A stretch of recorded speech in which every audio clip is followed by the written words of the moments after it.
बिस्मिल्लाहिर्रहमानिर्रहीम अस्सलामुअलैकुम। तो आज का हमारा टॉपिक है फोर्स एंड द मोमेंटम। तो हम फोर्स और मोमेंटम इन दोनों का आपस में रिलेशन देखेंगे, ठीक है।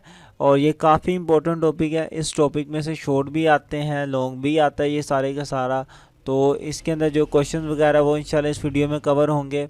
बाकी इसकी जो हाइडिंग्स है और प्रेजेंटेशन है वो जैसे मैं करूँगा आप देख लीजिएगा, तो आपकी प्रेजेंटेशन भी हो जाएगी। और प्लेलिस्ट इस चैप्टर नंबर 3 की जो प्लेलिस्ट है उसका लिंक डिस्क्रिप्शन में मौजूद होगा।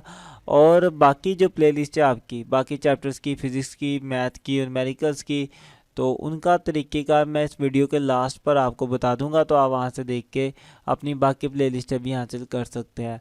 अब स्टार्ट करते हैं अपने टॉपिक को, फोर्स एंड दी मोमेंटम। तो सबसे पहले हम कैलकुलेशंस करेंगे, बाद में फोर्स और मोमेंटम की डेफिनेशन को भी इंशाल्लाह आपस में रिलेट करेंगे, ठीक है।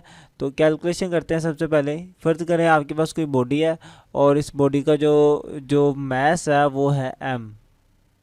इस बॉडी का मैस m है और शुरू में इसकी जो वेलोसिटी है वो क्या होगी, vi होगी। इससे हम कहेंगे उसकी इनिशियल वेलोसिटी है।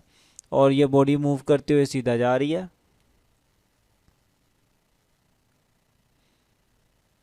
मैं क्या करता हूँ, इसके ऊपर कोई फोर्स अप्लाई कर देता हूँ। मैं जब फोर्स अप्लाई करूँगा तो इसकी वेलोसिटी कम या ज़्यादा कुछ भी हो सकती है, लेकिन वेलोसिटी चेंज होगी जब मैं फोर्स अप्लाई करूँगा।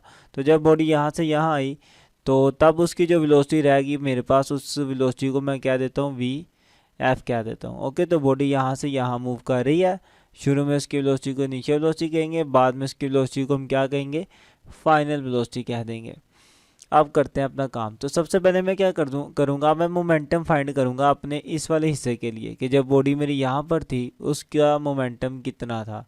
तो जो शुरू में उसका मोमेंटम होगा उसे मैं क्या कहूँगा, अपना इनिशियल मोमेंटम कहूँगा। तो उसे मैं पी आई कह देता हूँ, इनिशियल मोमेंटम। वो कैसे आएगा, मोमेंटम निकालने का तरीका ये होता है कि आप मास और वेलोसिटी को क्या कर दो, मल्टीप्लाई कर दो।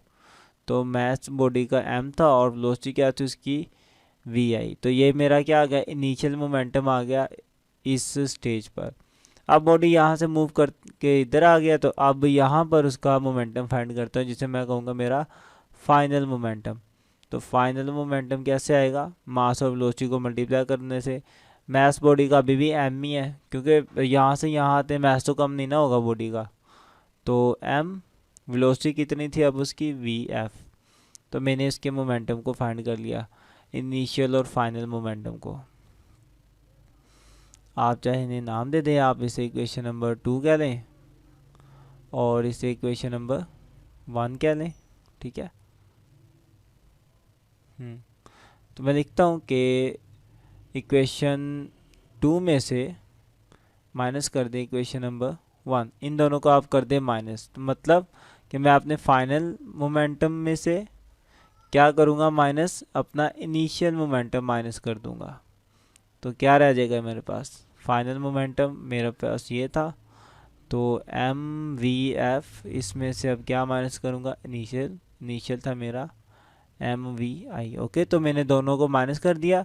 जब दोनों को माइनस करते हैं तो लेफ़्ट साइड में से लेफ़्ट साइड माइनस होती है और राइट साइड में से राइट साइड माइनस होती है। ओके, तो इसी तरीके से मैंने लिख लिया।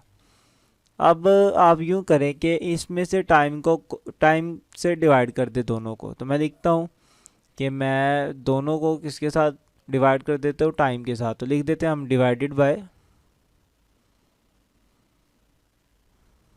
Divided by time both side के। दोनों साइडों को हम किसके साथ डिवाइड करने लगे, अब टाइम के साथ डिवाइड करने लगे हैं। तो मेरे यहाँ कुछ यूँ बन जाएगा, final momentum minus initial momentum.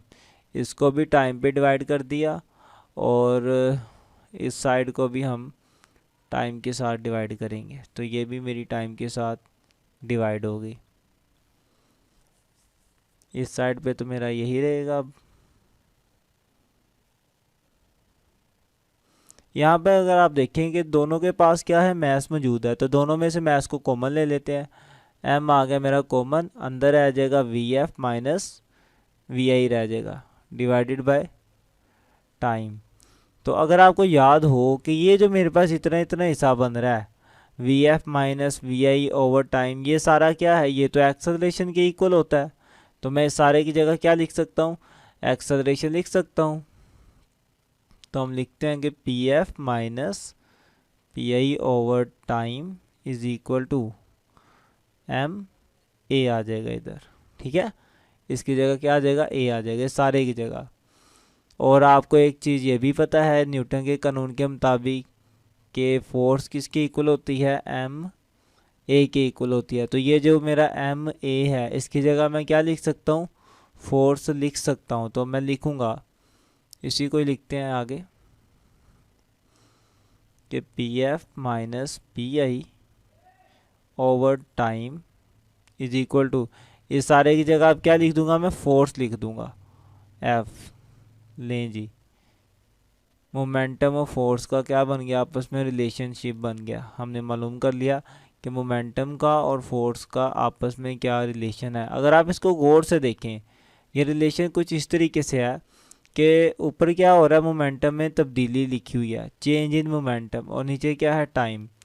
के जो मोमेंटम में चेंज है और जितने टाइम के अंदर मोमेंटम चेंज हो रहा है उसको डिवाइड करेंगे तो क्या आ जाएगा, मेरे पास फोर्स आ जाएगी। कौन सी फोर्स, जो मैंने इस बॉडी के ऊपर लगाई थी, ठीक है। तो यही बात मैंने इसकी डेफिनेशन में लिख दी हुई है कि when a force act on a body, कि जब किसी बॉडी के ऊपर फोर्स अमल करती है, it produces an acceleration in the body, कि वो फोर्स उस बॉडी के अंदर क्या पैदा करती है, एक्सेलरेशन पैदा करती है। And will be equal to the rate of change of momentum of the body, और वो जो उसके अंदर एक्सेलरेशन पैदा हुआ है या वो जो फोर्स आपने लगाई है वो किसके इक्वल होगी, rate of change of momentum.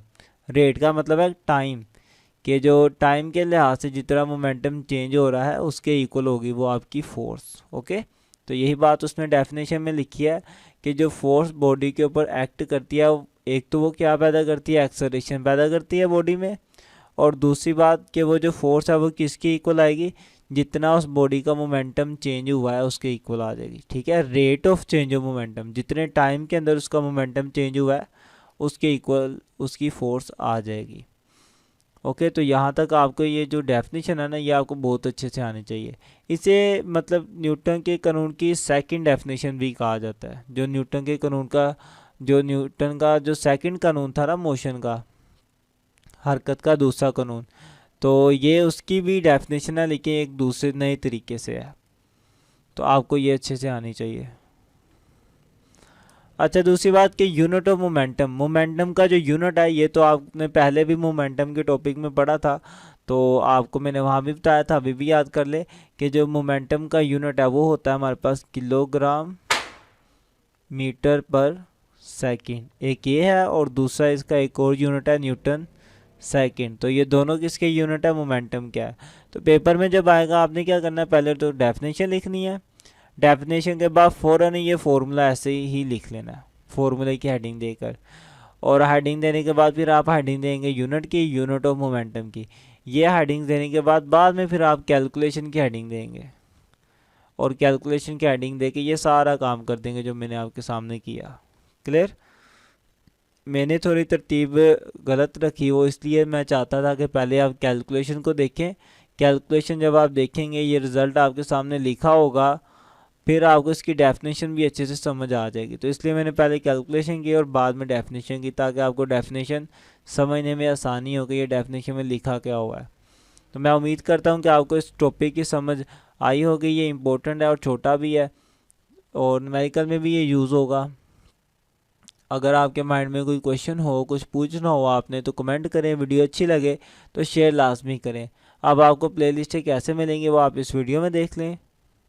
और अपने सब्जेक्ट की प्लेलिस्ट हासिल करने के लिए सबसे पहले अगर सब्सक्राइब नहीं किया तो वो कर दें, साथ ही बेल आइकन को भी दबा दें और ये प्लेलिस्ट वाले ऑप्शन पे आएँ, इस पर क्लिक करेंगे तो थोड़ा सा स्लाइड करें। सबसे पहले आपको न्यूमेरिकल की प्लेलिस्टें मिलेंगी, उसके बाद 9th मैथ की सारी प्लेलिस्टें इंशाल्लाह इधर आएंगी, फिर 10th मैथ की सारी प्लेलिस्टें, 11th की और 12th मैथ की भी सारी प्लेलिस्टें इंशाल्लाह यहाँ आएंगी। उसके नीचे फिज़िक्स की प्लेलिस्ट है, पहले 9th क्लास की और उसके बाद 10th क्लास की फिज़िक्स की प्लेलिस्टें होंगी। मिलते हैं इंशाल्लाह नेक्स्ट वीडियो में, तब तक के लिए अल्लाह हाफिज़।